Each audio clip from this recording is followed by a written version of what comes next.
என்ன மாதிரியான பாலிசி எடுக்கும் அப்படிங்கிறது தெரியணும். அதாவது வல்லவனுக்கு புல்லாயுதம், நுகர்வோருக்கு பில்லே ஆயுதம்.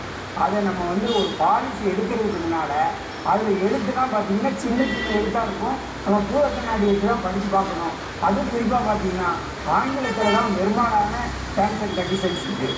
ஆகவே நம்ம ஆங்கிலத்தில் இல்லாமல் தமிழ் மொழியில் அவர்களுக்கு இந்த மாதிரியான அதில் இருக்கக்கூடிய விஷயங்களை புரிந்து கொள்ளக்கூடிய தாய்மொழியில் வழங்கணும். ஒன்று, நாம் பாலிசி எடுத்ததுக்கு முன்னால் கட்டாயமாக அதை படித்து புரிந்து கொண்டு நாம் எதில் கையெழுத்து போடுறோம். நம்ம பதட்டத்தில் எல்லா படிவங்களையும் அது நிரப்பியிருக்கா நிரப்படியா ஒன்றுமே பார்க்க மாட்டோம். ஆனால் நம்ம கையெழுத்து போடுவோம். அதே மாதிரியான நிலையில் இல்லாமல் நுகர்வோரே கன்சியூமர் பி அவர், நீங்கள் விழிப்போடுவீர்கள், உங்களை நீங்கள் மட்டுமே காப்பாற்றிக் கொள்ள முடியும்.